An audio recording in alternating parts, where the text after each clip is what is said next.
The morning air in New York carried that sharp November chill that made people walk faster, shoulders hunched, breath visible in small clouds.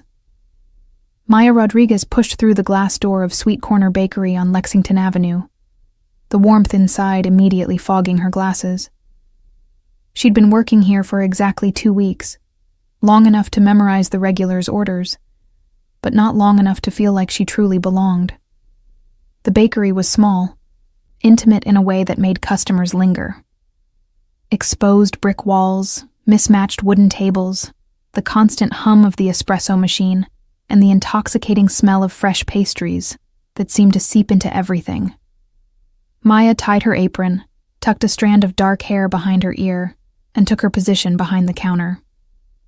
Thursday mornings were always busy, business people grabbing lattes before meetings, students with textbooks spread across tables, elderly couples sharing croissants. She'd left her previous job at a corporate coffee chain because she needed something quieter, something that didn't require her to paste on a smile while her insides screamed. Her sister, Emma, had been diagnosed with profound hearing loss 3 years ago, and Maya had spent countless nights learning American Sign Language, attending workshops, practicing until her fingers cramped. It had become more than communication. It had become her language of love, of patience, of seeing the world through different eyes. "Maya, can you handle the register? I need to check the oven," called out Mrs. Chen, the owner, a woman in her 60s, whose smile lines told stories of decades in this neighborhood. "Of course," Maya replied, stepping forward just as the door chimed again. The morning rush blurred into a predictable rhythm. Orders taken, coffee poured, pastries boxed, credit cards swiped. Maya found comfort in the routine, in the small talk that required nothing deep, in the anonymity of being just another face behind a counter. She was refilling napkin dispensers when she heard it. Or rather, didn't hear it. A child should have been making noise. Children always made noise in bakeries, asking for cookies, complaining about waiting, chattering about school. But this silence was different. It was the kind of silence that made the hair on the back of your neck stand up, the kind that preceded something breaking. Maya looked up and saw him. A boy, maybe 6 or 7 years old, stood frozen near the display case. His small hands were pressed tightly over his ears, his body rigid as a statue. His eyes were squeezed shut, and his chest was rising and falling too quickly. Rapid, shallow breaths that Maya immediately recognized. Panic attack. His cheeks were wet with silent tears that streamed down without any accompanying sobs. He wore expensive clothes, designer jeans, a navy blue sweater that probably cost more than Maya's monthly rent, spotless white sneakers. But none of that mattered, because this child was drowning in his own fear, and no one around him seemed to know what to do. The customers had noticed. Of course they had. They were staring with that uncomfortable mixture of concern and uncertainty that comes when you know something is wrong but have no idea how to fix it. A businessman in a gray suit glanced at his watch.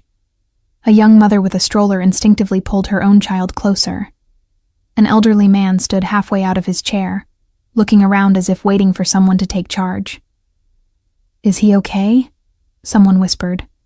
"Where are his parents?" another voice asked. "Should we call someone?" The questions floated through the air, but no one moved, no one approached. The boy's breathing was getting faster, more erratic. His fingers dug into his own hair now, pulling slightly, his whole body beginning to tremble. Maya's training kicked in before her brain could overthink it. She'd seen Emma have meltdowns when the world became too overwhelming, when sounds she couldn't control merged with lights that were too bright and spaces that felt too crowded. This wasn't just distress. This was sensory overload, and it was escalating. Maya stepped out from behind the counter, moving slowly, deliberately. She knew better than to rush, better than to add more chaos to whatever internal storm this child was experiencing. The bakery seemed to hold its breath as she approached. She lowered herself to her knees, bringing herself to the boy's eye level without invading his personal space. For a moment, she just breathed, grounding herself, making sure her own energy was calm. Then, with slow, gentle movements, she raised her hands into his line of sight and formed the first sign. "You are safe." Her hands moved with the fluidity that came from years of practice. Right hand in a fist moving down from her chin, then both hands moving outward with open palms. The universal sign for safety, for protection, for reassurance. The boy's eyes flickered open, just slightly. They were dark, almost black, swimming with fear and confusion. But they locked onto her hands. That was the moment Maya knew she could reach him. She continued signing, her movements smooth and unhurried. "Breathe with me. Slowly. Like this." She inhaled deeply, visibly, her chest rising, then exhaled slowly, her shoulders dropping. She repeated the sign for breathing, one hand on her chest, moving outward, and did it again, keeping eye contact when he allowed it, but never forcing it. The boy's rapid breathing began to slow, just fractionally. He was watching now, not just looking, but actually seeing. His small hands dropped slightly from his ears. Maya kept going. In and out, in and out. "You're doing so well." She signed the words while simultaneously demonstrating the breathing pattern with her own body. The boy's chest began to rise and fall in rhythm with hers. The trembling in his limbs started to ease. A few more breaths, and his hands fell completely to his sides. His eyes were still wet, but the tears had stopped flowing. The panic was receding like a tide pulling back from the shore. "That's perfect," Maya signed with a gentle smile. "You're so brave." The boy's lips quivered, and then tentatively, his small hands moved. He signed back, clumsy, unpracticed, but clear. "Thank you." Maya's heart squeezed. She signed again. "What's your name?" Before the boy could respond, the door to the bakery exploded inward with such force that several customers jumped. 3 men in dark suits swept into the room with the efficiency of a military operation, their eyes scanning every corner, every face, assessing threats with professional precision. They moved like panthers, silent, deadly, completely in control. The temperature in the room seemed to drop 10 degrees. And then he walked in. Dante Seo was not a man you could miss. He commanded space in a way that had nothing to do with volume and everything to do with presence. 6'2", broad-shouldered, with the kind of build that came from discipline and power rather than vanity. His black hair was swept back in a perfect slicked-back style that screamed Italian influence despite his Korean heritage. He wore a 3-piece charcoal suit that fit like it had been sewn directly onto his body, a white shirt that seemed to glow against his tan skin, and a burgundy tie that matched the thin pocket square perfectly.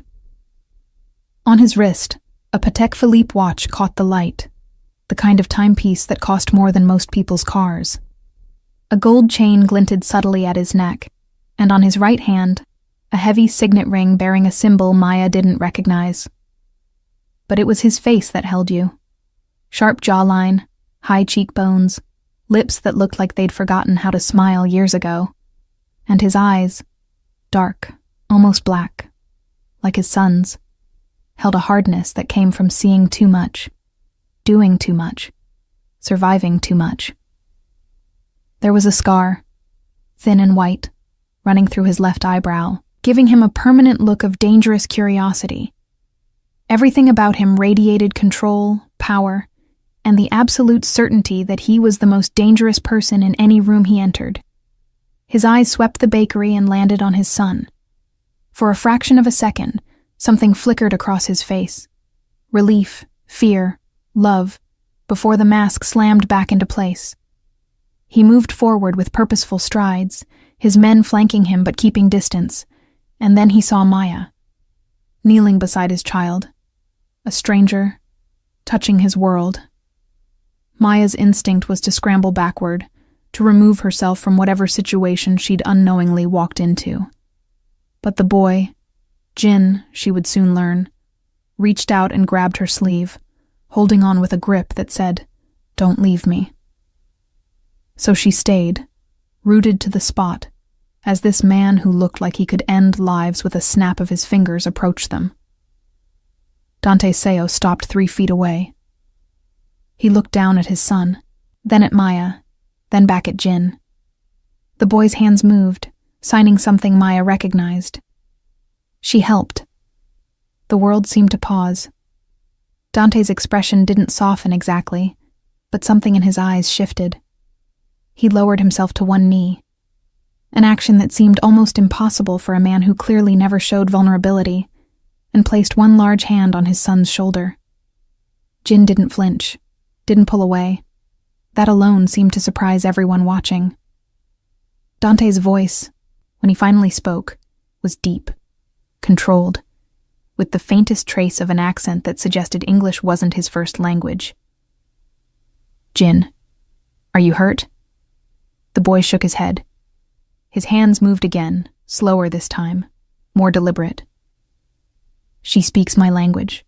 She made the bad feeling stop. For the first time, Dante Seo looked directly at Maya, really looked at her. His eyes were analytical, taking in everything. Her bakery uniform, her nervous posture, the way Jin still held onto her sleeve, the slight tremor in her hands. He was reading her like a book, written in a language only he could understand. And whatever he saw made him come to a decision that would change everything. He stood, his full height once again imposing, and turned to one of his men. When he spoke, his voice carried the weight of absolute authority, the kind of command that was never questioned, never debated, never ignored. "Bring her in." The words hung in the air like a verdict. Maya's blood turned to ice. "Bring her in." That phrase didn't sound like an invitation.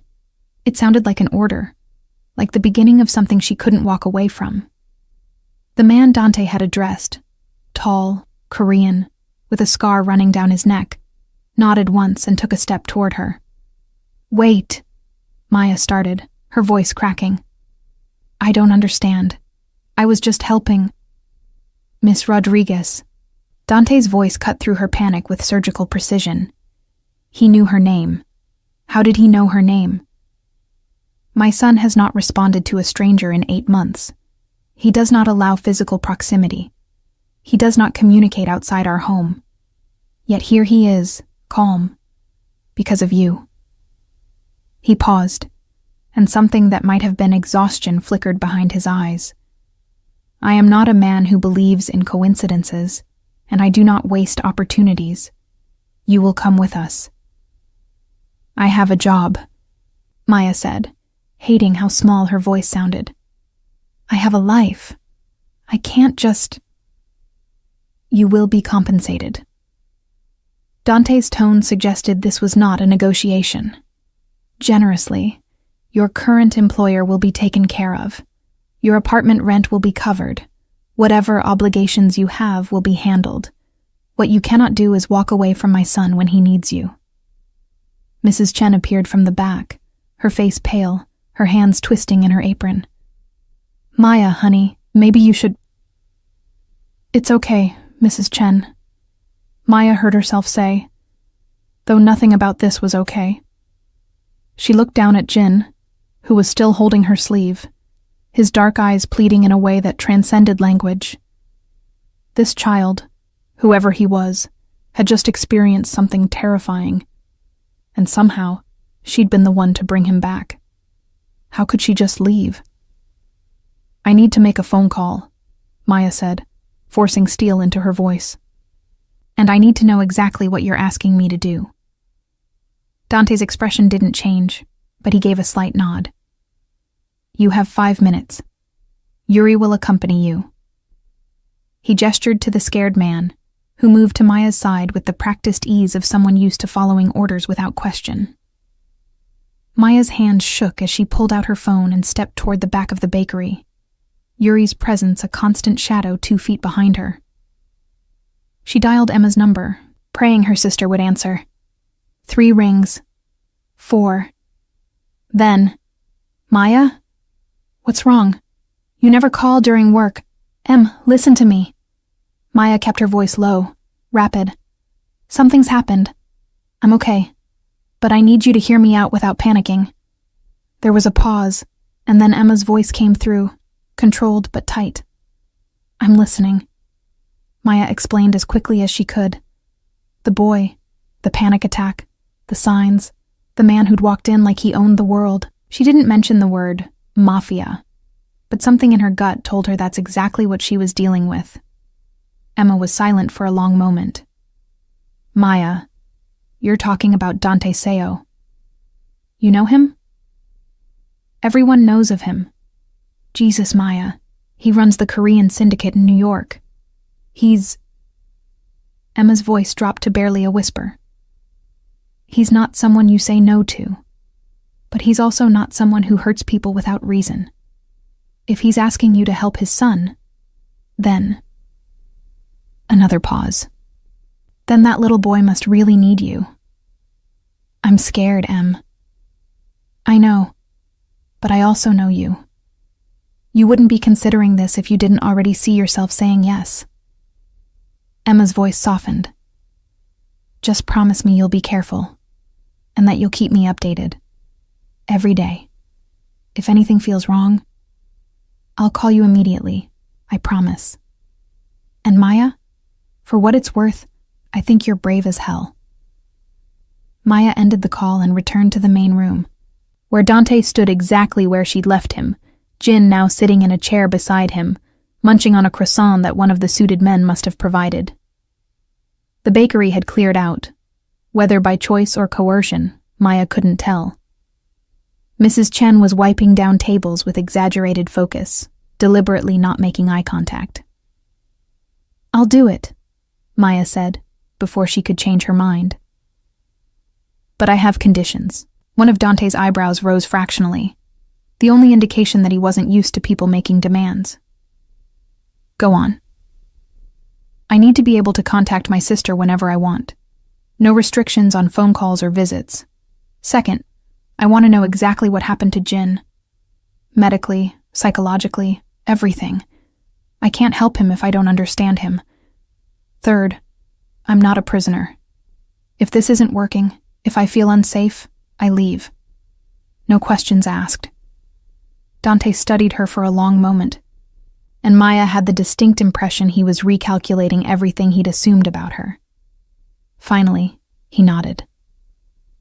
Agreed. With one clarification. You may leave if it is not working for you. But Jin's progress will be the measure of success, not your comfort. If he needs you, I expect you to adapt. It wasn't exactly what she'd asked for, but it was more than she'd expected. Fine. Then we have an understanding. Collect whatever you need from your apartment. Yuri and Marcus will accompany you. You will move into the CO residence tonight. Tonight? I need more than a few hours to... Miss Rodriguez. Dante's voice dropped lower, taking on an edge that made Maya's spine straighten involuntarily. My son is finally showing signs of progress. I will not risk that momentum for your convenience. You will have everything you need provided to you. Whatever you require that cannot be moved will be handled. This is not a discussion. And just like that, Maya's life as she knew it ended. The next 3 hours passed in a blur. She was driven in a black SUV with tinted windows to her small apartment in Queens, a 5th-floor walk-up with peeling paint, and a radiator that clanged like a prisoner trying to escape. Yuri and Marcus, who turned out to be far less intimidating once they stopped looming and started efficiently packing her belongings, handled everything with surprising care. They didn't rush her, didn't complain when she spent 10 minutes deciding which books to bring, didn't comment when she carefully wrapped a framed photo of her and Emma at Coney Island. Mr. SEO said to tell you that your rent is paid through the end of your lease, Marcus said, his English heavily accented but clear. And that your landlord has been contacted. You can return whenever you wish. How generous, Maya muttered, shoving clothes into a suitcase.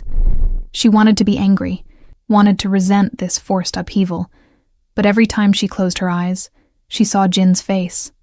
The fear, the relief, the hope. She'd spent years learning to help Emma navigate a world that wasn't built for her. Maybe this was just an extension of that. Maybe. By the time the SUV pulled up to the SEO residence, the sun was beginning to set, painting the sky in shades of orange and purple. Maya expected an apartment building, maybe a penthouse. She did not expect this. The mansion sat in the Upper East Side, tucked behind iron gates and security systems that probably cost more than a small country's GDP. It was a 4-story brownstone that had been restored to perfection, original architectural details preserved, modern security seamlessly integrated. The kind of home that whispered old money while screaming new power. The gates opened silently as they approached, and the SUV pulled into a circular driveway where a fountain, an actual fountain, burbled peacefully in the center. "Welcome to your new home," Yuri said, and Maya couldn't tell if he was being sincere or sarcastic. The interior was even more impressive. Marble floors, high ceilings with ornate molding, artwork that Maya suspected was original and probably worth more than she'd earn in a lifetime. But it wasn't cold. There were touches of warmth, fresh flowers in vases, photographs on side tables, a child's drawing hung on the refrigerator with a magnet shaped like a cartoon bear. Someone lived here. Someone loved here. Miss Rodriguez. An older woman appeared, Korean, with silver hair pulled back in an elegant bun and kind eyes that crinkled at the corners. "I am Mrs. Lim, the house manager. Mr. SEO asked me to show you to your quarters and explain your role." Maya followed her up a sweeping staircase to the 3rd floor. Mrs. Lim moved with the efficiency of someone who'd been managing estates for decades, pointing out important rooms: the kitchen, Jin's bedroom, Dante's office. Do not enter without permission. The library, the gym. "This is your suite," Mrs. Lim said, opening a door to reveal a space that made Maya's entire apartment look like a closet. Bedroom with a king-sized bed, sitting area with a fireplace, private bathroom with a tub that could fit 3 people, walk-in closet already stocked with clothes in her size. "How did you—" "Mr. SEO is very thorough," Mrs. Lim said with a small smile. "Your primary responsibility is Jin. His schedule is structured but flexible. He attends a private school 3 days a week. They are equipped to handle his needs, but he struggles with transitions. The other days, he has therapists who come here. You will coordinate with them.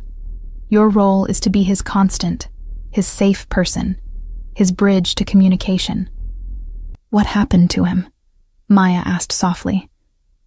"Why is he like this?" Mrs. Lim's expression clouded.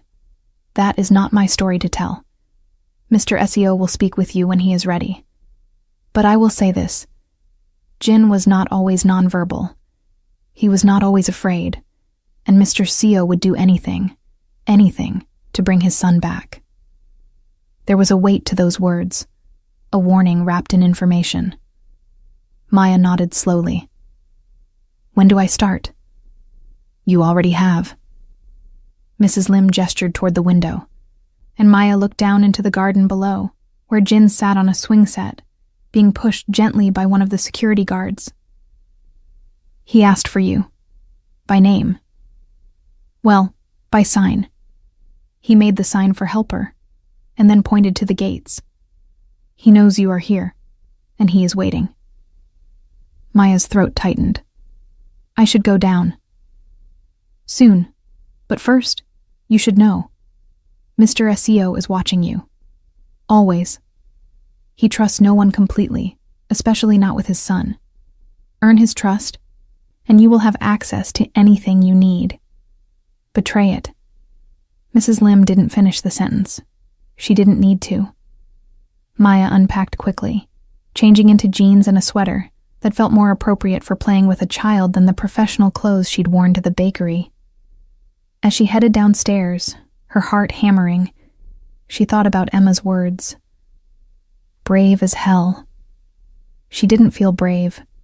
She felt terrified, But sometimes bravery wasn't about not being scared. It was about moving forward anyway. Jin saw her the moment she stepped into the garden. His face lit up in a way that made every doubt Maya had dissolve. He jumped off the swing and ran to her, stopping just short of collision, and signed excitedly. "You came! You're here!" Maya knelt down, matching his enthusiasm with her hands. "Of course I came. I promised to help you, remember? Can we practice signs? Can you teach me new ones? There's so much I want to say." And just like that, Maya understood. This wasn't about being a captive or an employee or a transaction.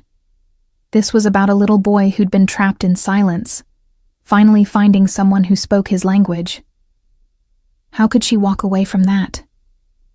From a window on the 4th floor, Dante Seo watched his son laugh for the first time in months and allowed himself the smallest moment of hope. The first week in the Seo mansion felt like living in a beautiful, gilded cage. Maya's suite was more luxurious than anywhere she'd ever lived. Heated floors, blackout curtains, a mattress that felt like sleeping on a cloud. But luxury didn't erase the strangeness of her situation. She was in the home of a man who commanded an empire built on things she didn't want to know about, caring for a child who'd been shattered by circumstances she didn't yet understand. But Jin made it worth it. Every single day, Jin made it worth it. Their routine developed quickly. Maya would wake at 6:30, dress in comfortable clothes appropriate for a day of activities, and meet Jin in the breakfast room at 7. He was always already there, sitting at the table with a plate of fruit and toast that he rarely touched until she arrived. The first morning, he'd signed, "Good morning, teacher," with such formality that Maya had laughed and corrected him. "I'm not your teacher. I'm your friend. Sign this. Good morning, friend."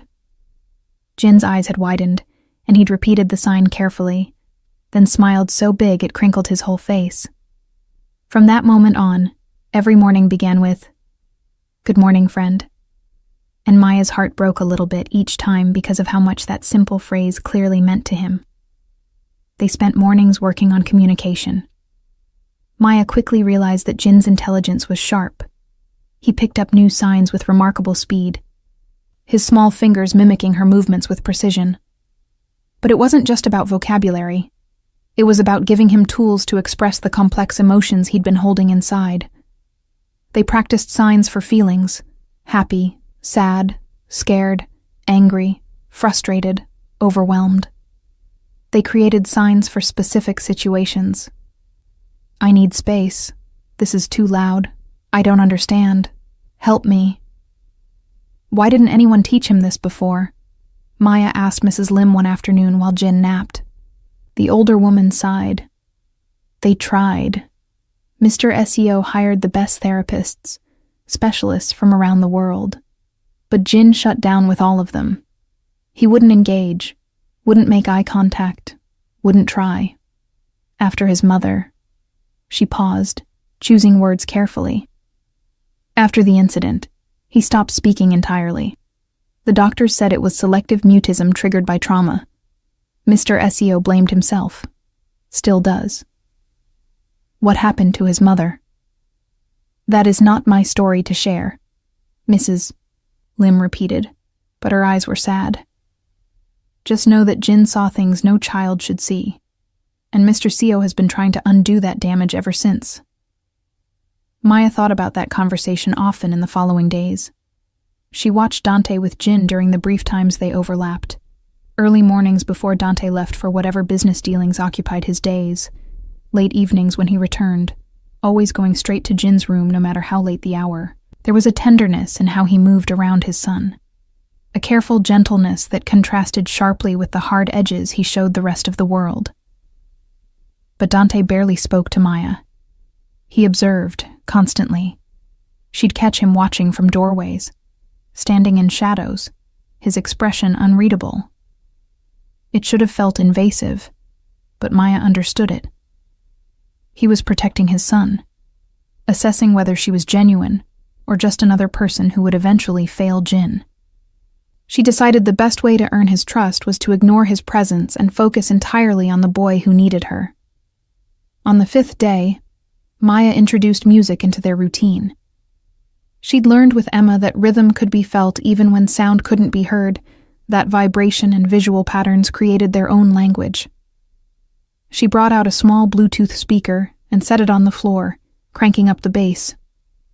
Then she took Jin's hand and placed it flat on top of the speaker. His eyes went wide as he felt the vibrations pulse through his palm. Maya signed, "Music. You can feel it. Watch me." She played a song with a strong, steady beat and began moving to it. Not dancing exactly, but swaying, stepping, creating visual patterns that matched the rhythm. Jin watched intently, his hand still on the speaker, and then tentatively, he started to move too. Just small movements at first, a shoulder bounce, a head bob, but gradually growing bolder. By the end of the song, he was jumping and spinning, laughing silently, pure joy radiating from every movement. Maya didn't notice Dante standing in the doorway until Jin suddenly stopped and ran to his father, pulling on his hand, signing frantically. "Papa! Papa! Feel the music! Dance with us!" Dante looked at his son, then at Maya, then back at Jin. For a moment, Maya thought he'd refuse. This man who looked like he'd forgotten how to do anything that wasn't serious or strategic. But then something shifted in his expression, and he allowed Jin to drag him into the room. Maya quickly restarted the song, and Jin placed his father's hand on the speaker, just as he'd done with his own. Dante's face went carefully blank, but Maya saw the moment the vibrations registered, the slight widening of his eyes. Jin was bouncing excitedly, signing, "Do you feel it? Do you feel it?" And then, in a movement that seemed to surprise even himself, Dante began to move. It wasn't smooth or practiced. This was clearly a man who didn't dance. But he matched Jin's bouncing, mimicked his son's steps, and the smile that broke across Jin's face was absolutely radiant. Maya stepped back, giving them space, but Jin wouldn't allow it. He grabbed her hand with one of his, and his father's hand with the other, forming a circle, and they moved together. Awkward, mismatched, perfect. When the song ended, Jin threw his arms around both of them, and for just a second, Maya felt Dante's hand brush against hers where they both held the child between them. That night, after Jin was asleep, Maya was reading in her suite when there was a knock on her door. She opened it to find Dante standing there, still in his work clothes, but with his tie loosened and his jacket gone.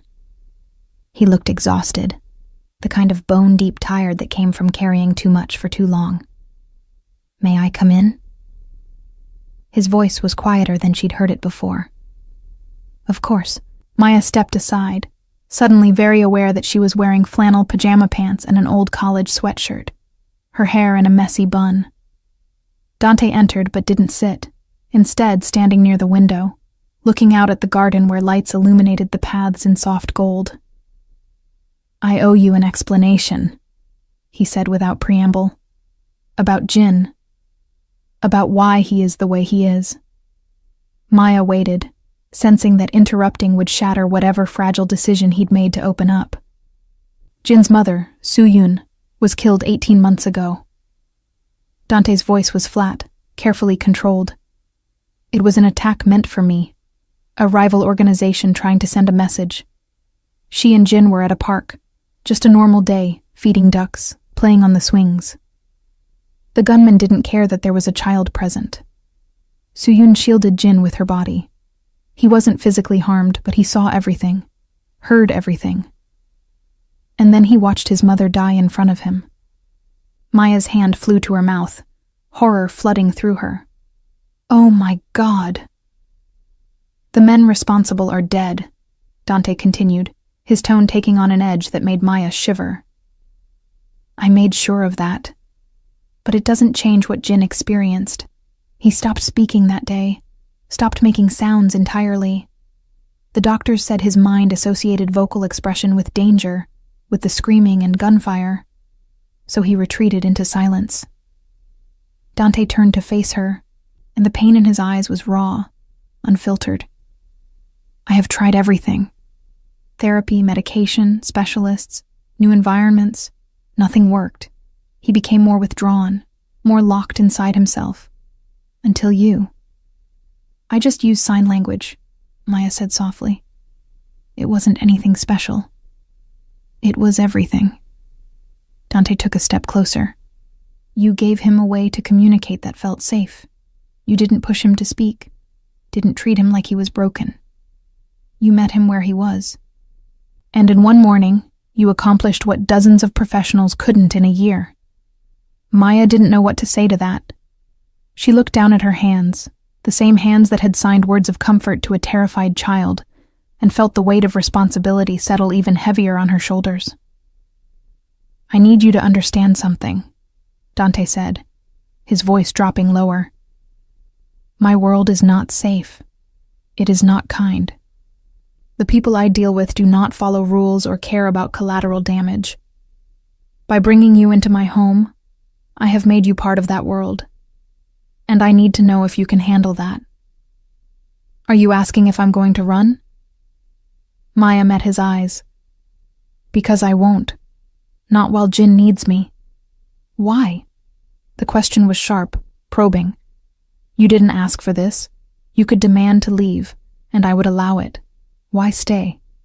Maya thought about Emma, about all the times people had stared at her sister with pity or discomfort, about the teachers who'd suggested she'd be better off in a special school, about the strangers who spoke slowly and loudly, as if deafness meant stupidity. She thought about how isolating it was to exist in a world that wasn't built for you, where communication was a constant battle, and being understood was a rare gift.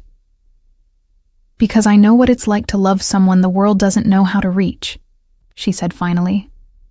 And I know what a difference it makes when someone tries. Jin deserves someone who tries. Something in Dante's expression shifted, not softening exactly, but opening, like a door that had been locked for years suddenly cracking ajar. I am not a good man, Miss Rodriguez. I have done things that would horrify you. I will continue to do them because that is the life I chose. But everything I do, everything I am, is to protect my son. If I ever thought you were a threat to him— I'm not, Maya interrupted. I would never hurt him. I swear to you. Dante studied her for a long moment, and Maya had the sense of being evaluated in ways she couldn't fully comprehend. Finally, he nodded. I believe you, which is why I need to ask for more than we originally agreed upon. What do you mean? Jin's school is hosting a performance in 6 weeks. All the students participate, signing songs, performing short pieces. Jin has never participated before. He cannot handle the crowds, the expectations, the pressure. But today, when he saw you and me together, something changed. He asked me, in signs, if we could be a family for the performance, if you and I could sit together and watch him on stage. Dante's jaw tightened. He has not used the word family since his mother died. Maya's throat closed up. He wants me there. He wants us there, together. As if. Dante struggled with the words. As if we are whole. Of course I'll be there, Maya said immediately. Whatever he needs. It is not just being present. He wants to perform, which means we need to prepare him for crowds, for noise, for all the things that trigger his panic. And he will only do it if you are the one helping him. Dante paused. I know this is more than you signed up for. This is not just teaching signs. This is exposure therapy. This is rebuilding his ability to exist in the world. It will be difficult. There will be setbacks. But if there is any chance he can stand on that stage and feel safe, I will give anything to make it happen. Maya looked at this man who commanded fear and respect in equal measure, who could order violence with a word and luxury with a gesture, and saw only a father desperate to give his son a moment of normalcy. How could she refuse? Then we'll do it together, she said. You, me, and Jin will get him ready. Dante's shoulders dropped slightly, as if he'd been holding tension he could finally release. Thank you. The words sounded rusty, like he didn't say them often. I will be more present for the training. Whatever you need, whatever approach you think is best, I will support. I need you to trust me, Maya said. And I need you to let me see Jin as a whole person, not just a victim. Can you do that? For the first time since she'd met him, Dante Seo smiled. It was small, almost imperceptible, but it transformed his entire face. I will try. As he left her suite, Maya realized that everything had shifted. This wasn't just a job anymore. This wasn't just about helping a child communicate. Somehow, without meaning to, she'd become part of something much bigger, a fragile, broken family trying to piece itself back together. And the most terrifying part was that she wanted to stay.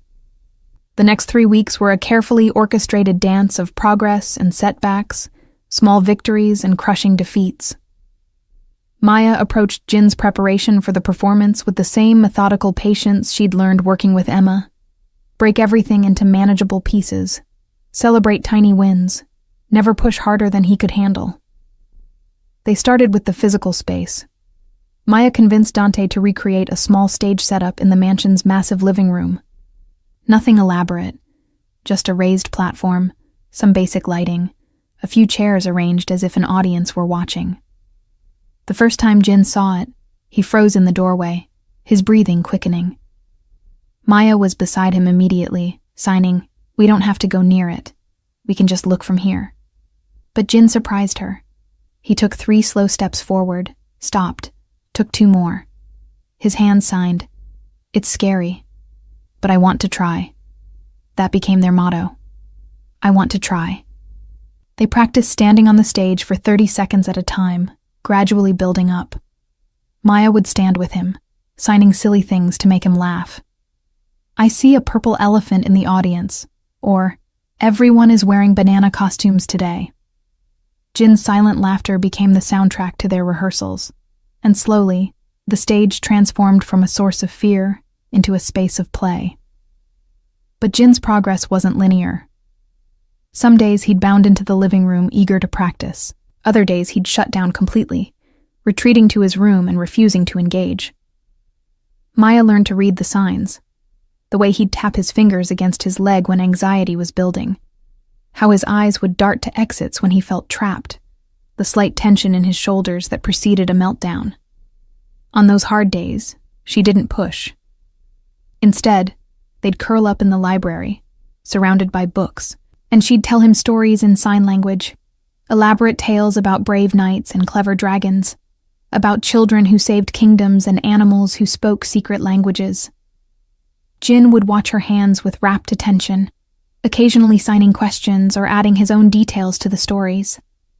These moments felt just as important as the stage practice, maybe more so. They were building trust, creating a foundation of safety that Jin could always return to. Dante kept his promise about being more present. He'd arrive home earlier than before, still wearing his business armor, tailored suits, perfect hair, that aura of controlled danger. But he'd shed it piece by piece as he entered Jin's world. The suit jacket would come off, the tie would disappear, the Italian leather shoes would be replaced by socks, and he'd sit on the floor of the living room, watching his son practice, offering quiet encouragement in both Korean and sign language. Maya discovered that Dante was learning ASL. He'd clearly hired a tutor because his signing improved dramatically week by week. One evening, she found him in his office after Jin had gone to bed, surrounded by ASL dictionaries and instructional videos, practicing the signs for complex emotions. His movements were still somewhat stiff, lacking the fluidity that came from years of use, but the effort was undeniable. "You don't have to do this alone," she said from the doorway. Dante looked up, and for once, he didn't mask his exhaustion. "I have to be able to speak my son's language. I cannot rely on you forever to translate my own feelings." "You could," Maya said softly, "if you needed to, but I understand wanting independence." She moved into the room, settling into the chair across from his desk. Can I ask you something? About Jin's mother. Dante's expression shuddered immediately, walls slamming back into place. What do you want to know? What was she like? What did Jin love about her? The question seemed to catch him off guard. His hands stilled over the papers on his desk, and for a long moment, Maya thought he wouldn't answer. Then, slowly, carefully, he began to speak. Suyun was light. That is the only word that fits. She was the daughter of a diplomat, raised in both Seoul and New York, fluent in 6 languages. She could walk into a room full of my most dangerous associates and make them laugh within 5 minutes. She was brilliant, funny, impossibly kind. His voice softened. She knew what I was, what I did, and she loved me anyway. More than that, she made me want to be better than what I was. Jin has her smile, her curiosity, her fearlessness. Before the incident, he was just like her, always talking, always laughing, always asking why about everything. He'll talk again, Maya said with certainty she didn't entirely feel, but knew Dante needed to hear. Maybe not the way he used to, maybe not with his voice, but he'll find his way back to expressing himself. He's already doing it. Because of you. Dante met her eyes, and the intensity there made Maya's breath catch. You have given him something I could not. Hope. No, Maya corrected. I've given him tools. You gave him the hope. Every time you sit on that floor and watch him practice, every time you learn a new sign so you can tell him you're proud, every time you come home early just to have dinner with him, that's the hope. That's what he needs most. He needs to know his father isn't going anywhere. Something flickered across Dante's face. Vulnerability, gratitude, something else Maya couldn't name. I need you to know that I see what you are doing, not just for Jin, but for me. You are teaching me how to be a father again.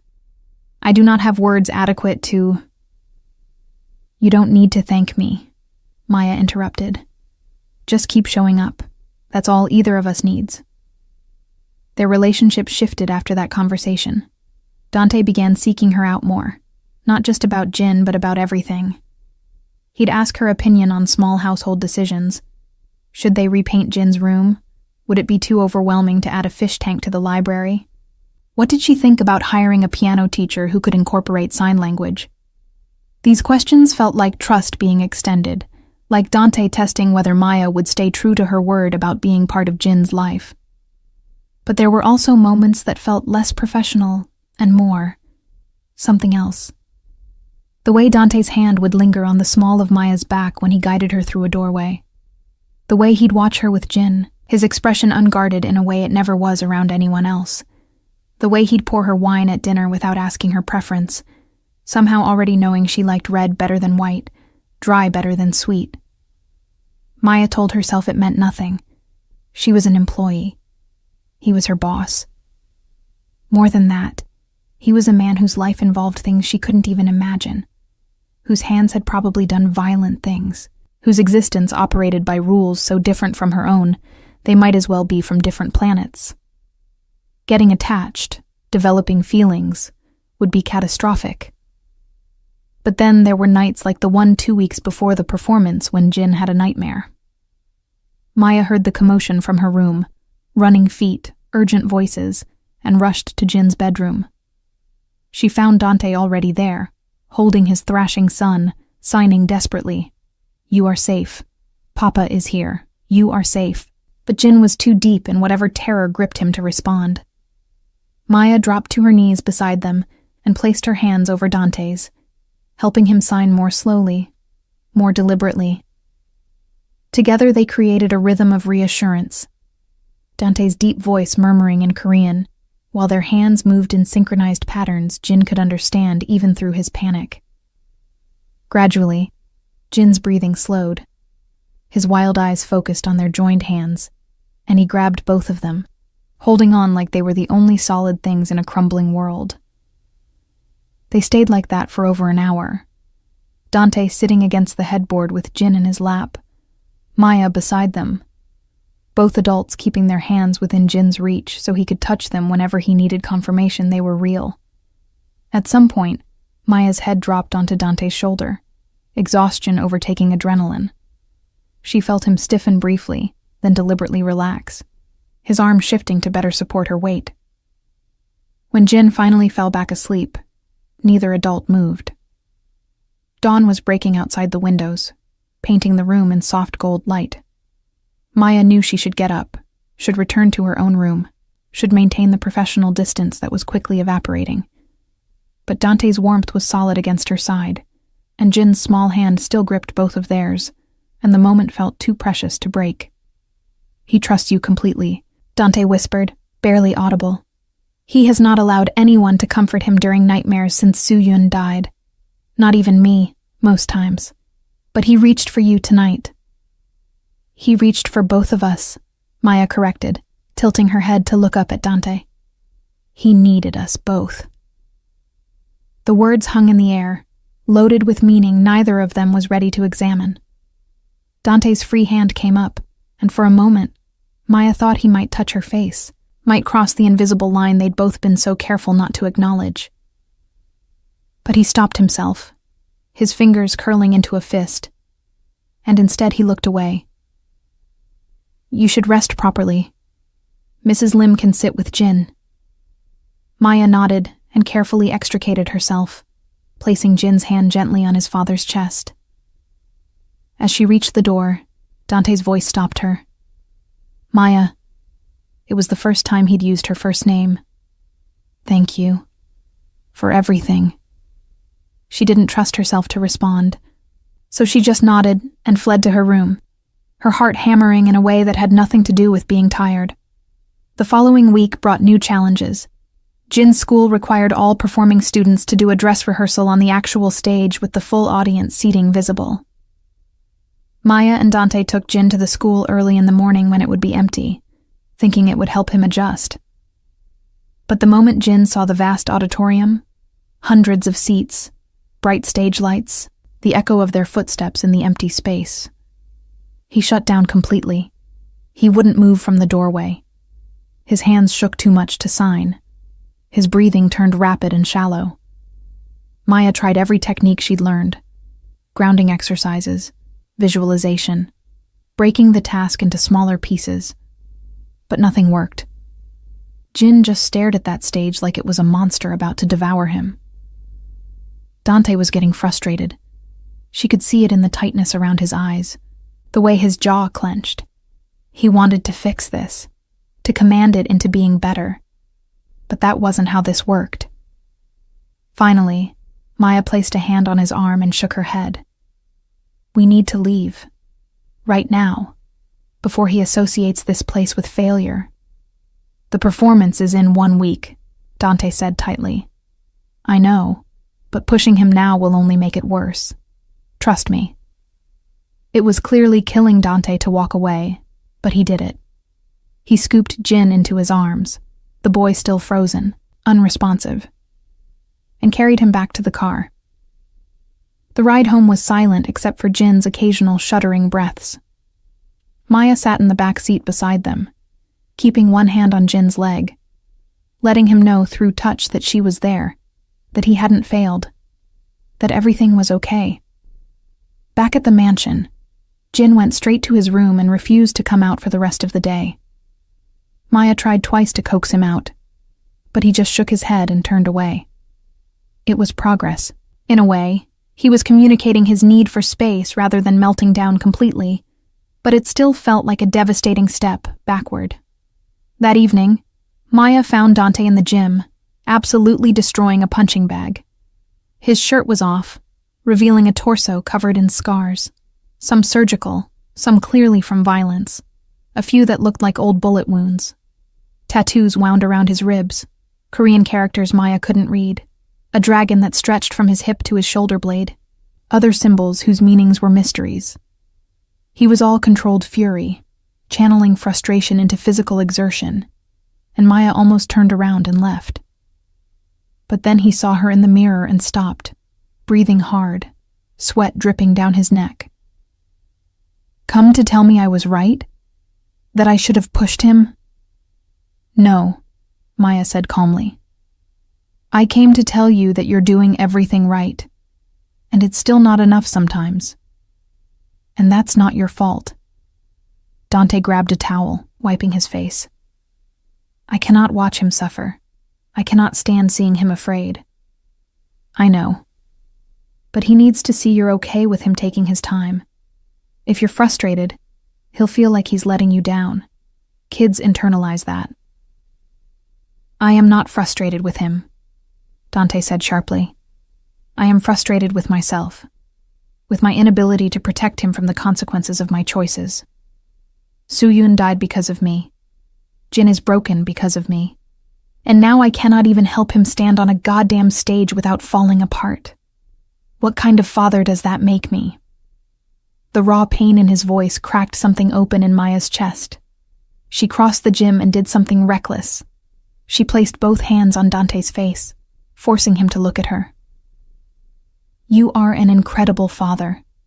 Jin knows you love him. He knows you would do anything for him. Yes, he's struggling. Yes, this is hard. But he's trying because you taught him bravery. He's fighting because you showed him how. Stop punishing yourself for circumstances you couldn't control, and start seeing what's right in front of you. A little boy who worships his father and would walk through fire to make you proud." Dante's hands came up to grip her wrists, his touch searing against her skin. They were too close, too intense, too everything. Maya should step back. Dante should let go. Neither of them moved.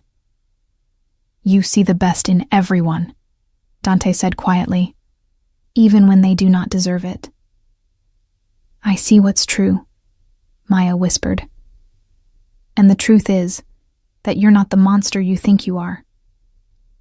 For a moment, the world balanced on a knife's edge. Then Dante released her wrists and stepped back, the walls slamming back into place. "You should rest.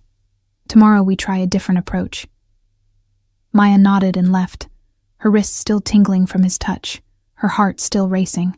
Whatever was growing between them, this thing neither of them could name, was getting harder to ignore.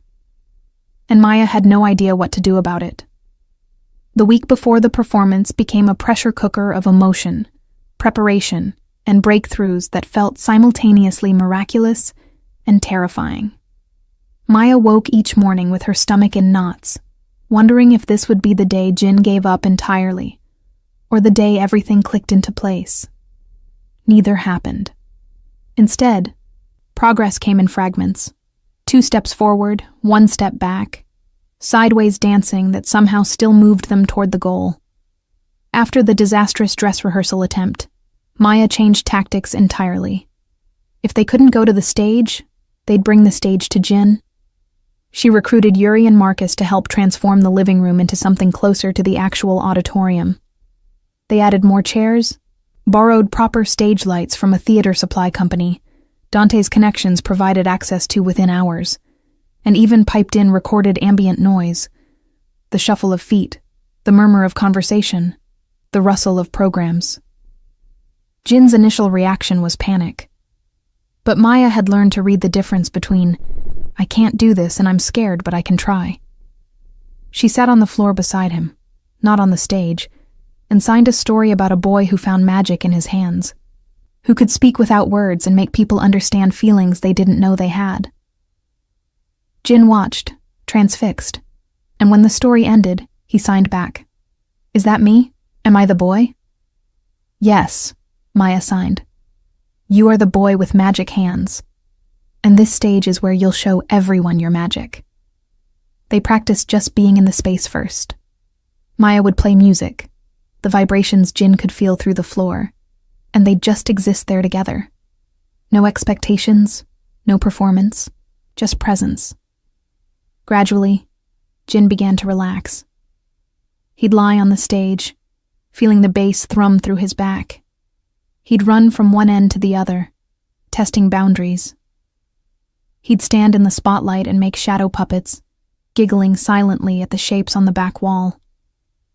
Dante watched all of this from the periphery and Maya could see him struggling with wanting to help, but knowing his intensity sometimes overwhelmed Jin. One evening, after Jin had gone to bed, Dante approached Maya in the library where she was reviewing ASL videos for the performance piece. "Teach me," he said without preamble. "Teach you what?" "How to be calm like you are. How to make him feel safe instead of pressured." Dante sat down heavily in the chair across from her, and the exhaustion in his posture was profound. "I am not good at this, at being soft. My entire life has been about being hard, about never showing weakness, about maintaining control. But Jin does not need that version of me. He needs someone I do not know how to be." Maya set aside her laptop and leaned forward. "You already are what he needs. You just have to trust it. When Jin looks at you, he doesn't see a mafia boss or a dangerous man. He sees his papa who holds him during nightmares, who learns sign language to talk to him, who sits on the floor and dances to music he can barely hear. That's who you are to him. That's who you need to be." "What if I fail him?" The question was barely audible. "You won't. You couldn't. Because failure would mean giving up, and you're not capable of that. Not when it comes to Jin." Maya reached across the space between them and took Dante's hand, a gesture that had become more natural than it should be. "He's going to get up on that stage in 3 days. He's going to perform the song we've practiced, and he's going to be terrified. But you know what will get him through it. Looking into the audience and seeing you, not some perfect, composed version of you, just you, his father, being proud of him no matter what happens." Dante's fingers tightened around hers. "And you will be there also. Of course, right beside you." "Good." He didn't let go of her hand. "Because I find that I need you there too. Not just for Jin. For me." The admission hung between them, weighted with everything they'd been avoiding saying. Maya should pull her hand away, should remind him about boundaries, about professionalism, about the 1,000 reasons why anything between them was impossible. But she didn't. She just sat there, holding the hand of a man who terrified and captivated her in equal measure, and let herself feel whatever this was for just a moment longer. The moment was broken by Mrs. Lim's discreet cough from the doorway. "Excuse me, Mr. SEO. There is a call that requires your attention." Dante stood immediately, the mask of control snapping back into place. But before he left, he looked back at Maya and signed, slowly and deliberately, "Thank you for seeing me." The signs were clumsy, his hand shapes not quite perfect, but the meaning was devastatingly clear. Maya's throat closed up, and she could only nod as he walked away. The next 2 days were a blur of final preparations.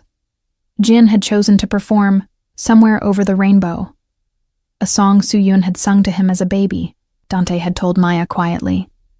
The school's performance would feature students signing the lyrics while the song played, and Jin had worked incredibly hard to memorize not just the signs, but the emotional beats, where to pause for effect, how to make his face match the feelings in the words.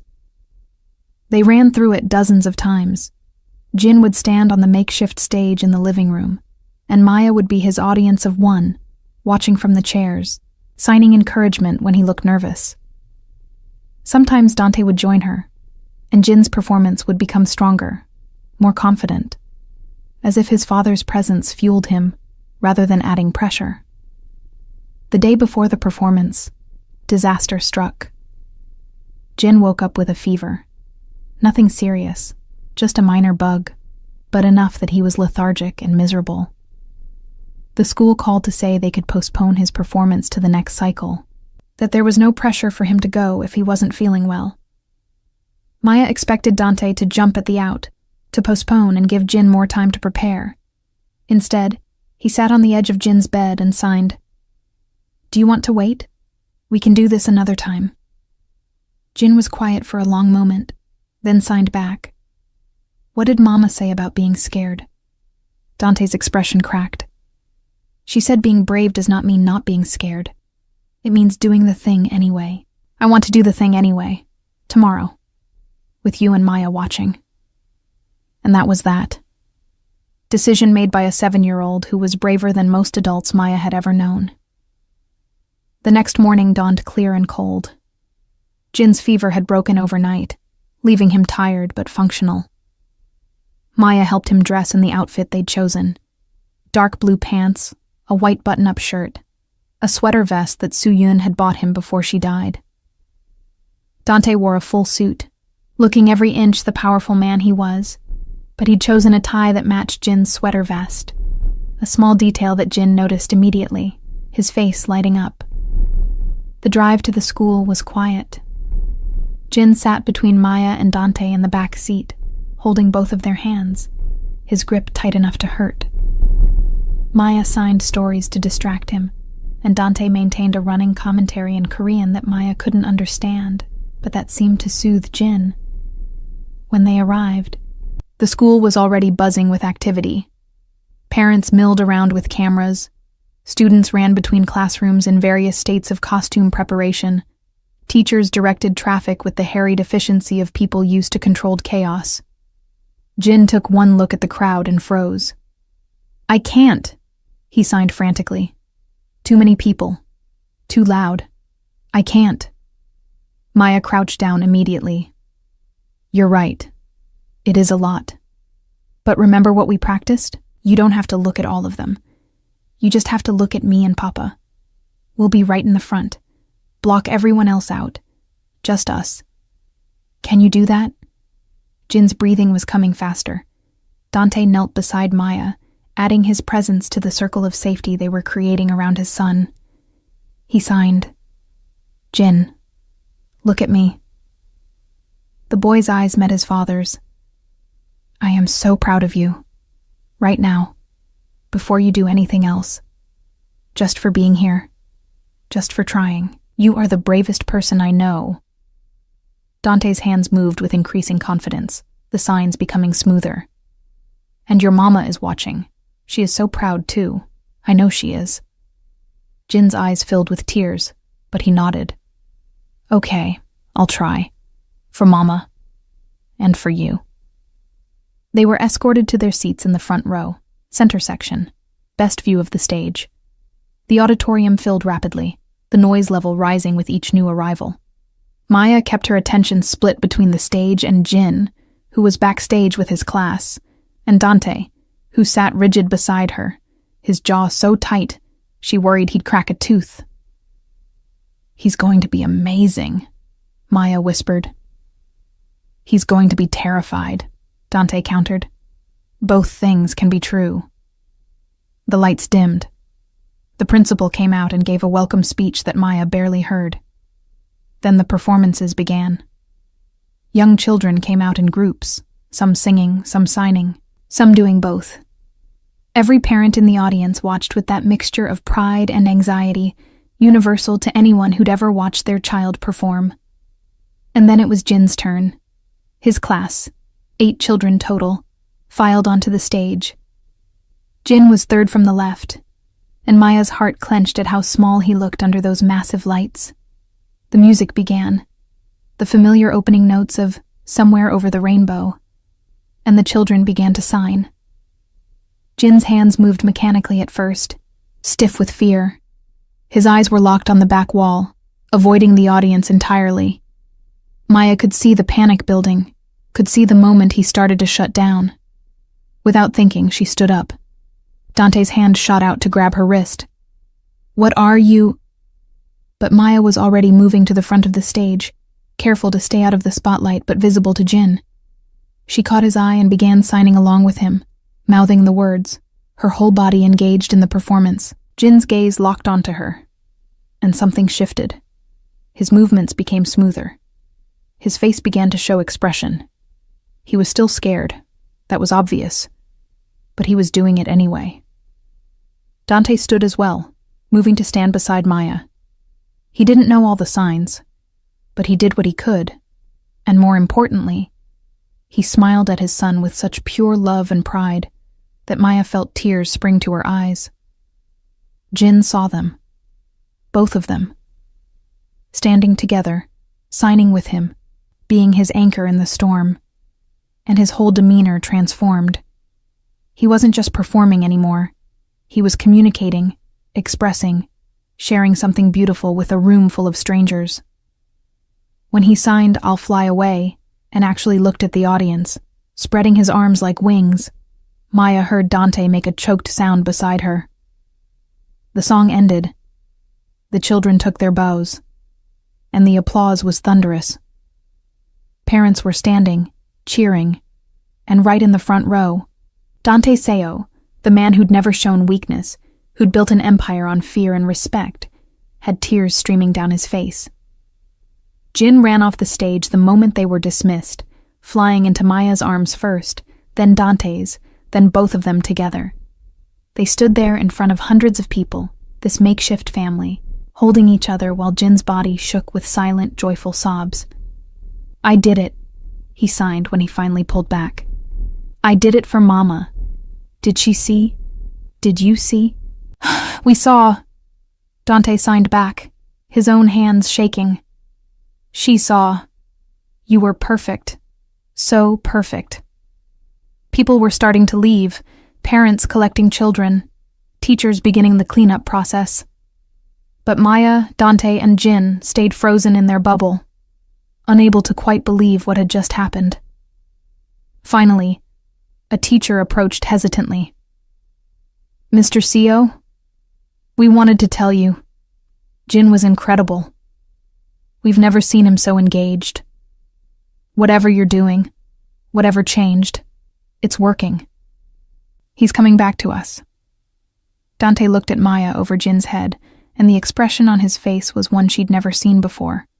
Complete, unguarded gratitude mixed with something deeper, something that made her breath catch. "Yes," he said quietly.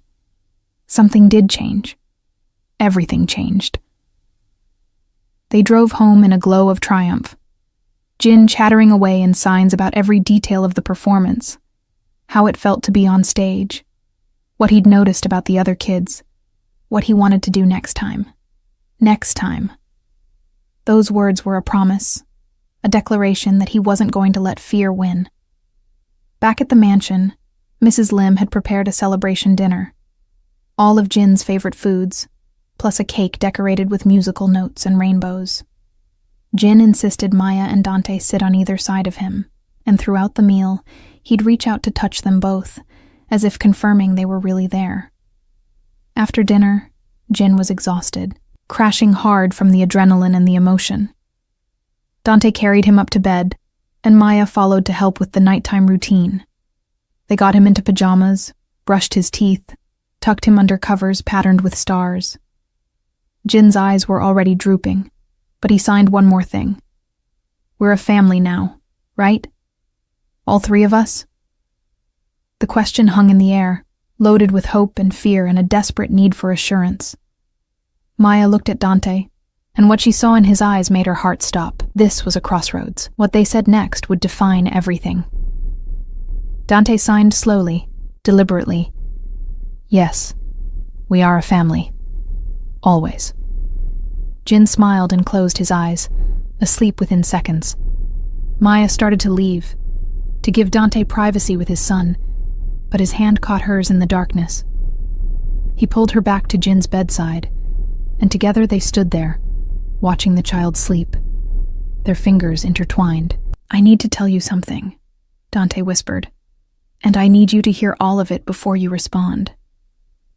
Maya nodded, her heart hammering. "When Suyun died, I died too. I was breathing, functioning, but there was nothing inside me except rage and pain. I built walls so high that nothing could touch me, not even my own son. I told myself it was protection, that if I did not feel, I could not be hurt again. And then you walked into my life and destroyed every single one of those walls without even trying." Dante turned to face her fully, still holding her hand. "You gave me back my son. But more than that, you made me remember what it feels like to be human, to hope, to want something beyond survival. Dante, Let me finish. Please. He took a shaky breath. I know this is complicated. I know I am not a good bet. My world is dangerous. My past is dark. My future is uncertain. But I also know that when I look at you, I see something I thought I had lost forever. I see home. And I need to know. Is there any possibility that you feel the same? Maya's mind was racing. This was insane. This man was a criminal, a killer, someone whose life operated by rules she fundamentally opposed. Getting involved with him would be reckless, dangerous, possibly catastrophic. But as she stood there, holding his hand in the darkness of his son's bedroom, all she could think about was the past 6 weeks. The way Dante had learned sign language to communicate with Jin. The way he'd trusted her with his most vulnerable moments. The way he'd stood beside her at that performance, openly weeping, breaking down every hard facade he'd spent years building. She'd fallen in love with him. Not with the Mafia boss, not with the dangerous man in expensive suits, but with the father who would do anything for his son. With the broken man learning how to be whole again. With the person who saw her not as an employee or a convenience, but as someone essential. Yes, Maya whispered. I feel the same. I tried not to. I tried to keep boundaries. But somehow, in teaching Jin to communicate, you and I started communicating too. And I can't imagine leaving. I can't imagine not being part of this. She gestured around the room, encompassing Jin, the house, the life they'd built together. Part of you. Dante's hand came up to cup her face, his thumb brushing across her cheekbone with devastating gentleness. I will keep you safe. I will never let my world touch you or hurt you. I swear it. I know, Maya said. I trust you. And then he kissed her. Soft at first, tentative, as if afraid she might pull away. But Maya leaned into it, her free hand coming up to rest against his chest, where she could feel his heart hammering. The kiss deepened, became something urgent and necessary, weeks of tension and unspoken feelings finally finding release. When they finally broke apart, both breathing hard, Dante rested his forehead against hers. I love you, he said simply. I did not think I would ever say those words to anyone again. But I love you, Maya Rodriguez, completely, terrifyingly, irrevocably. I love you too, Maya breathed. Even though this is crazy, even though I barely know what I'm agreeing to. I love you. They stood there, wrapped around each other in the dim glow of Jin's nightlight, and for the first time since Su Yun's death, Dante Seo allowed himself to believe in the future. A future with this incredible woman who'd walked into his life and changed everything. A future where his son could thrive. A future built not on violence and fear, but on love and patience and the quiet magic of hands that spoke when words failed. From his bed, Jin slept peacefully, surrounded by the two people who loved him most, and in his dreams, he flew over rainbows, his mother's voice singing him higher, while below, his father and Maya held hands and watched him soar. The weeks following Jin's performance brought a transformation that seemed almost too perfect to be real. Jin's confidence grew exponentially. He started initiating conversations in sign language, even with people he didn't know well. He'd go to the park, and, instead of hiding behind Dante or Maya, he'd approach other children and sign hello with the kind of brave vulnerability that made adults stop and stare. Some kids didn't understand. Some walked away. But some tried to communicate back, and those moments were pure gold. Jin returned to school full-time, and his teachers reported a complete change. He participated in class, joined group activities, even started going to the school's sign language club where hearing and deaf students learned together. Every week, he'd come home bursting with new stories, new signs he'd learned, new friends he'd made. Maya would sit with him after school, and they'd practice the new vocabulary together. building bridges between his world and everyone else's. But the biggest change was at home.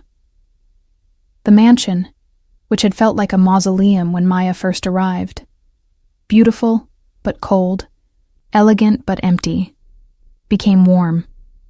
There was laughter now. Music played regularly, because Jin had discovered he loved feeling the vibrations of different instruments. The kitchen smelled like the cookies Jin and Maya baked every Sunday. Photographs appeared on walls, not professional portraits, but candid shots of the three of them living life. Maya and Dante's relationship evolved carefully, deliberately. They didn't rush. Dante was navigating the complicated terrain of introducing someone new into Jin's life in a parental role, and Maya was still adjusting to being part of a world that operated so differently from anything she'd known. But the foundation was solid.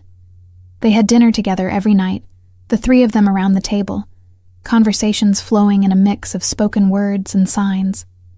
They established rituals: Saturday morning pancakes, Wednesday movie nights where they'd watch films with subtitles and Jin would narrate in sign language, bedtime stories that both adults took turns telling. Emma visited regularly, and watching her interact with Jin was beautiful. Two people who communicated primarily through sign language, no barriers, just pure connection. Emma taught Jin some of the more casual, playful signs that Maya had never thought to include. The ASL equivalents of slang, jokes that only worked in sign language, ways to be silly and irreverent. Jin adored her, and Emma declared him the coolest kid I've ever met, and I'm not biased at all. Dante's relationship with Emma was cautious at first. He was hyper-aware of his reputation, of what she must think of him, of the danger his very existence posed to people Maya loved.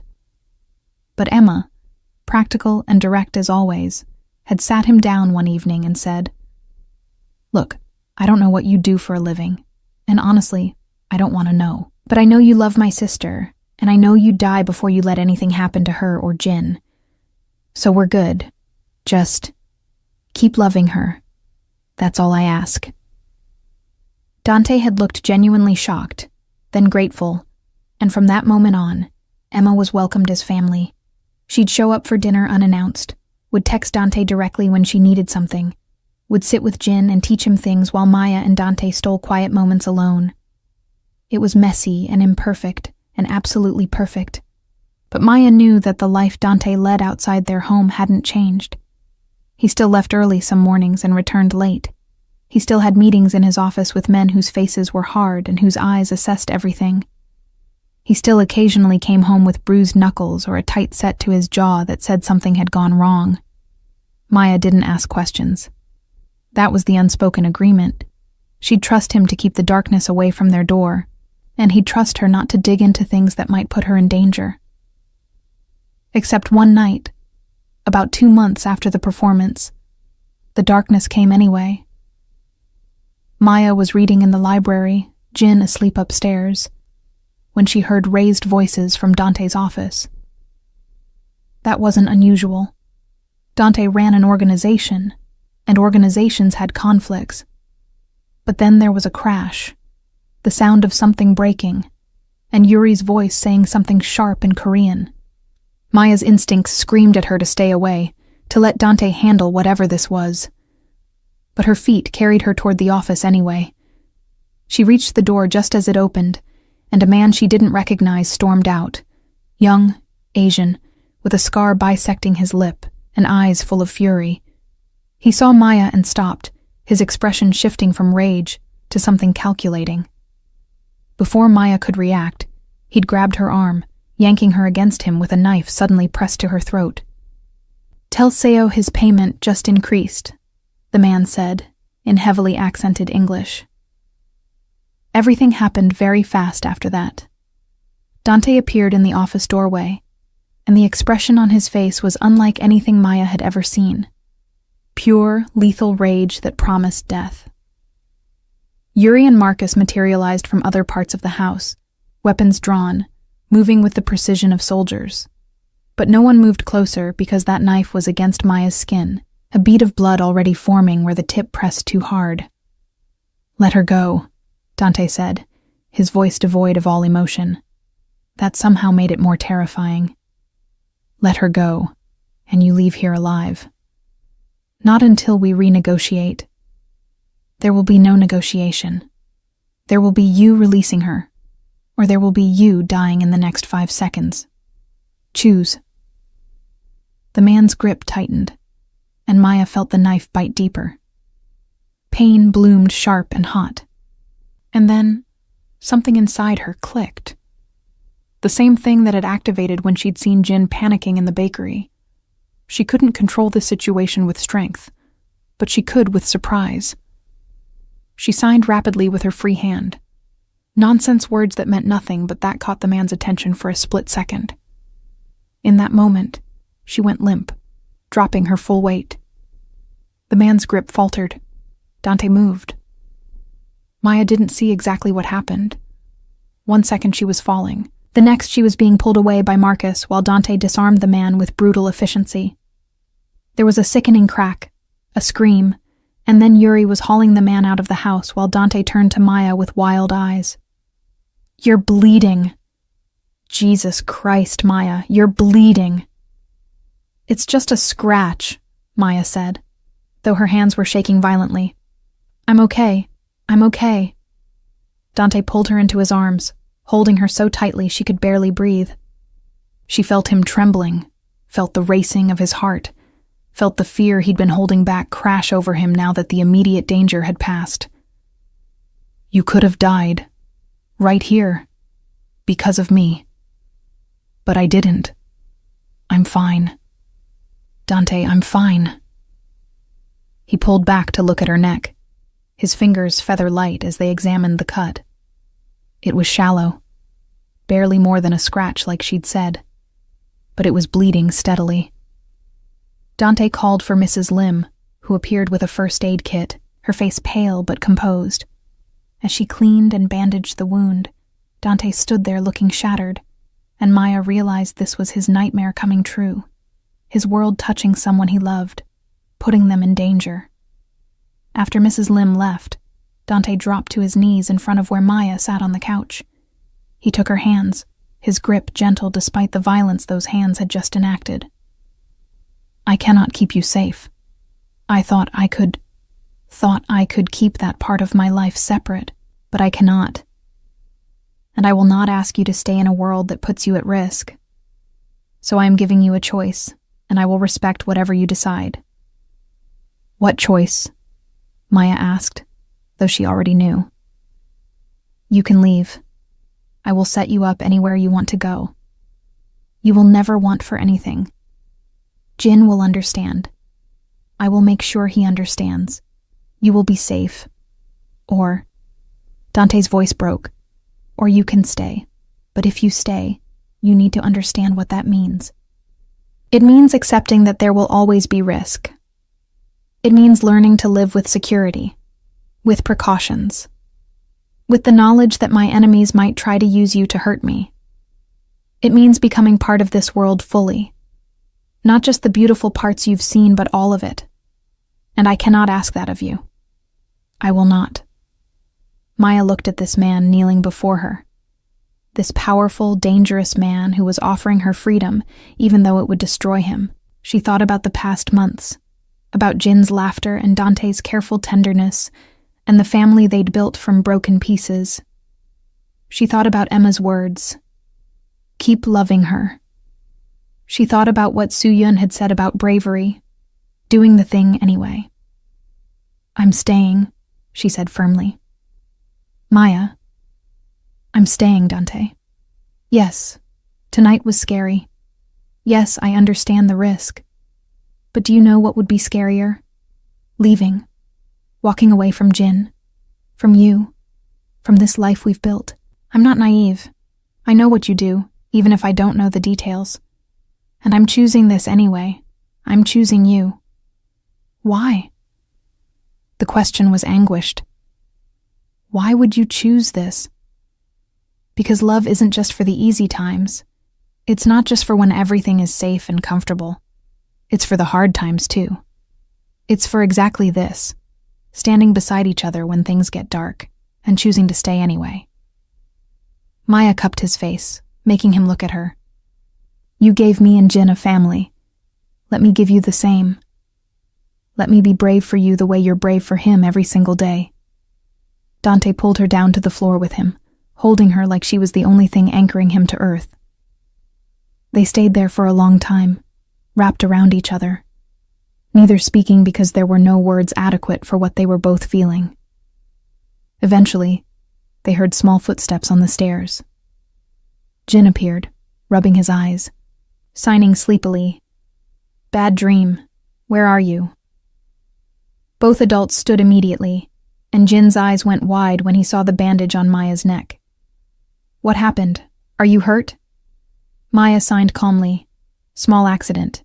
I'm fine, promise." Jin looked between them, his young face serious beyond his years. Then he signed, "You're staying, right? Both of you? Forever?" "Forever," Maya and Dante signed in unison. Jin nodded, satisfied, and took both of their hands. "Good. Because we're family. Family doesn't leave." They went upstairs together, tucked Jin back into bed, and this time both adults stayed until he fell asleep.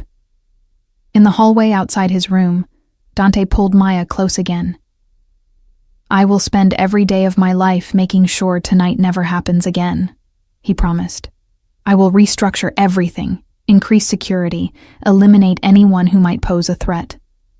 You and Jin are my priority. Everything else is secondary." "I know," Maya said. "I trust you." And she did. Completely. It was terrifying and exhilarating and felt like stepping off a cliff while being absolutely certain someone would catch her. But that's what love was, wasn't it? Trusting someone with your safety, your future, your whole heart, even when logic said you shouldn't. The following months proved Dante's promise wasn't empty. Security around the mansion tripled. Background checks became more stringent.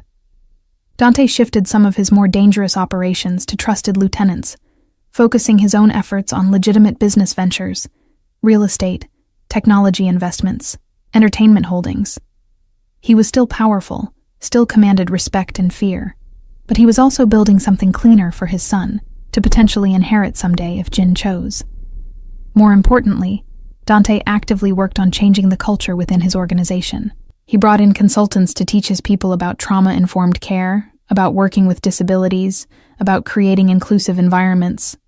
It was strange and unprecedented, a Mafia organization attending diversity training.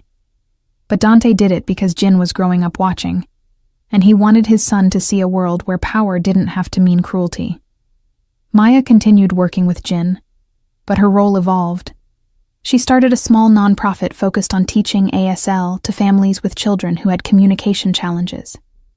Dante funded it completely, never asking for anything in return, just wanting Maya to have something that was hers. The organization grew quickly, helping dozens of families, and Maya found fulfillment she'd never expected. She was making a difference on a larger scale, using the skills she'd developed with Emma and refined with Jin to change lives. Jin thrived. He became something of a local celebrity in the deaf and hard-of-hearing community. This hearing child who'd chosen sign language as his primary communication method, who was fluent and expressive and helped bridge gaps between worlds. He gave talks at schools, participated in ASL poetry competitions, and became an advocate for inclusive education. His fear hadn't disappeared entirely. He still had hard days, still occasionally needed to retreat when the world became overwhelming. But he'd learned to manage it, to communicate his needs, to trust that the people around him would understand. A year after that first performance, Jin's school announced another show. This time, Jin didn't just want to participate, he wanted to perform a solo. He'd written a piece himself, a poem in ASL about finding your voice when the world tries to take it away, about family being the people who learn to speak your language. He practiced for weeks, refining every sign, every facial expression, every movement. The night of the performance, Maya wore a simple black dress, elegant but understated. Dante wore a suit that probably cost more than a car, but he'd forgone the tie, leaving his collar open, looking more relaxed than Maya had ever seen him in public. They sat in the front row again, their spot, holding hands, both terrified and excited in equal measure. When Jin took the stage, he was calm, confident. He looked out at the audience, and his eyes found Maya and Dante immediately. He signed, "This is for my family, for everyone who helped me find my voice." The performance was breathtaking. Jin moved with a grace and expressiveness that left the audience speechless. He signed about darkness and light, about fear and courage, about being broken and being rebuilt. And when he reached the final lines, "I am more than my silence. I am more than my fear. I am the boy who learned to fly when the world said I should only crawl." There wasn't a dry eye in the auditorium. The applause was thunderous, but Jin didn't bow and leave like the other performers. Instead, he gestured for Maya and Dante to come to the stage.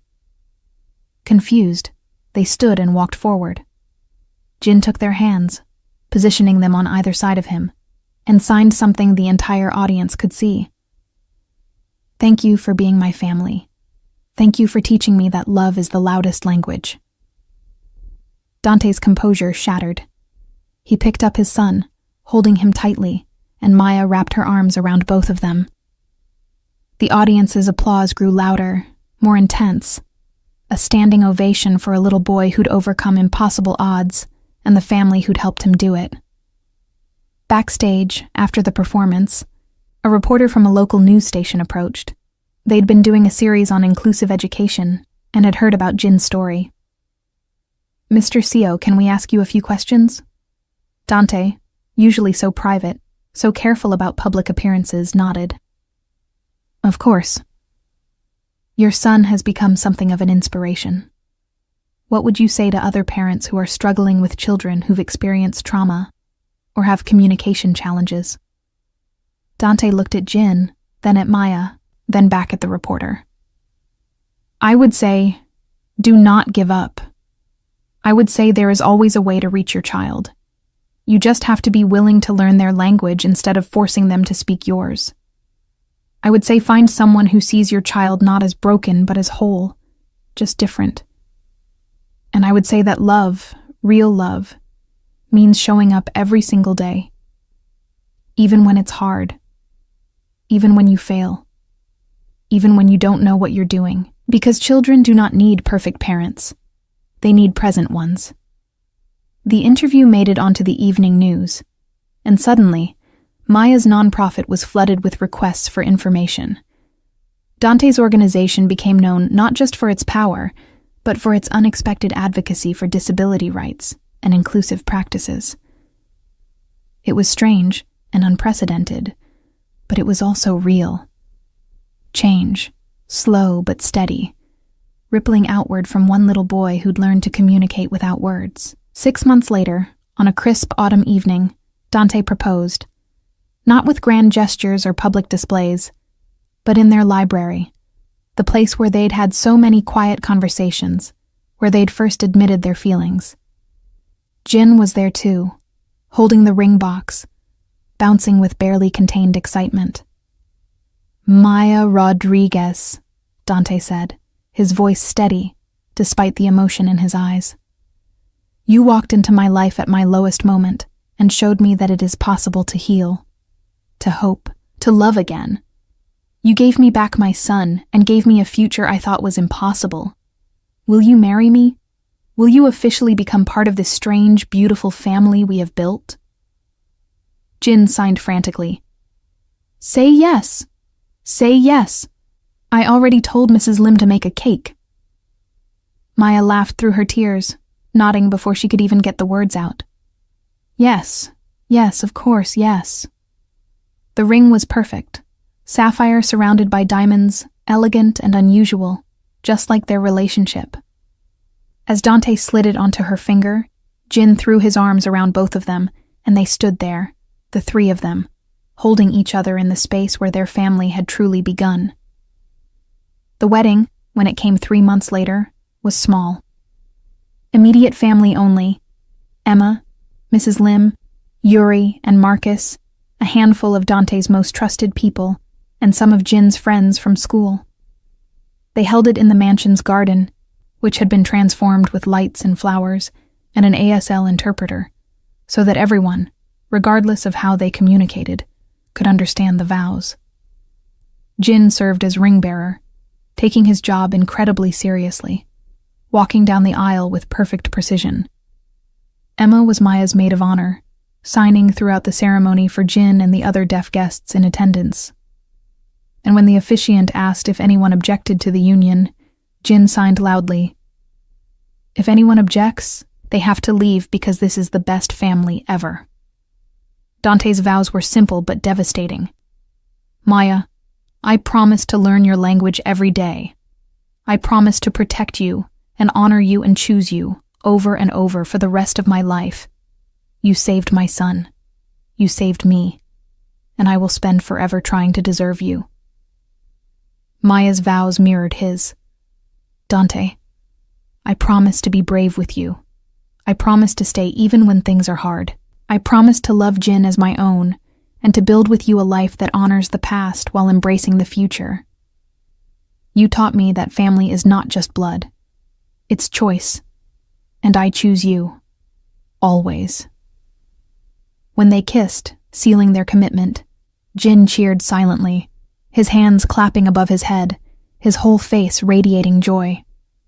The reception was filled with laughter, dancing, and countless moments of people communicating across language barriers, because love was the translator they all needed. That night, after Jin had been tucked into bed, now calling Maya Mama without hesitation, and the guests had departed, Dante and Maya stood in their bedroom, finally alone.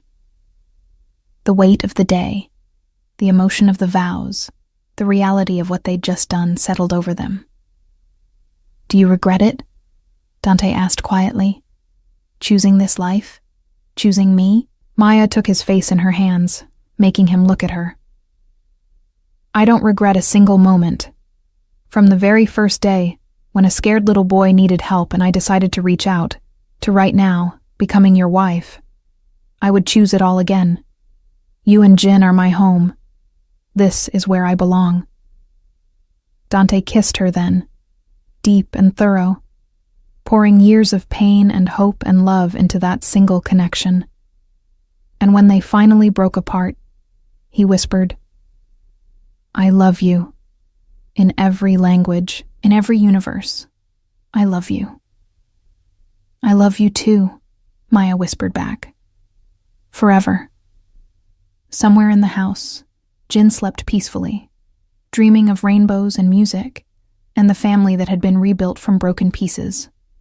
Above him, Suyun's photograph watched over his bed, and if you believed in such things, you might say she was smiling.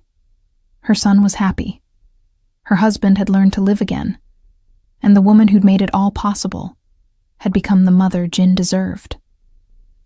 Outside, the city continued its endless rhythm, millions of people living millions of lives, most of them never knowing about the Mafia boss who learned sign language, the woman who saw beyond danger to possibility, and the little boy who taught them both that sometimes the loudest message is delivered in silence. Their story wouldn't make history books or inspire movies, but it was real, and it was theirs, and it was absolutely perfect. Years later, when Jin was grown and pursuing his own dreams, running Maya's nonprofit, now expanded internationally, he would look back on that night in the bakery when a stranger had knelt beside him and shown him he wasn't alone. He'd think about his father's journey from broken to whole, about Maya's courage in choosing a life that terrified her, about the family that had been forged not from blood, but from commitment and love, and the determination to never give up on each other. And he'd sign, to an audience of thousands at a conference on inclusive education, My mother told me that being brave means doing the thing even when you're scared. My father showed me that love is stronger than fear. And my second mother taught me that everyone deserves to be heard, no matter how they choose to speak. These are the lessons that changed my life. These are the truths I will carry forever. And these are the gifts I hope to give to everyone who feels voiceless, who feels invisible, who feels like the world has forgotten them. You are seen. You are heard. You matter. And your story, your language, your truth is worth everything. The applause, both audible and silent, hands raised and waving in the deaf community's form of applause, would go on for minutes. And somewhere, watching from the audience, Dante and Maya would hold hands and marvel at the man their scared, silent little boy had become. They'd done that. Together. By choosing love over fear, presence over perfection, communication over silence. And that, in the end, was the whole story. Not a fairy tale, because it was messy and complicated and sometimes painful. But it was real. And it was theirs. And it was absolutely, unquestionably worth it.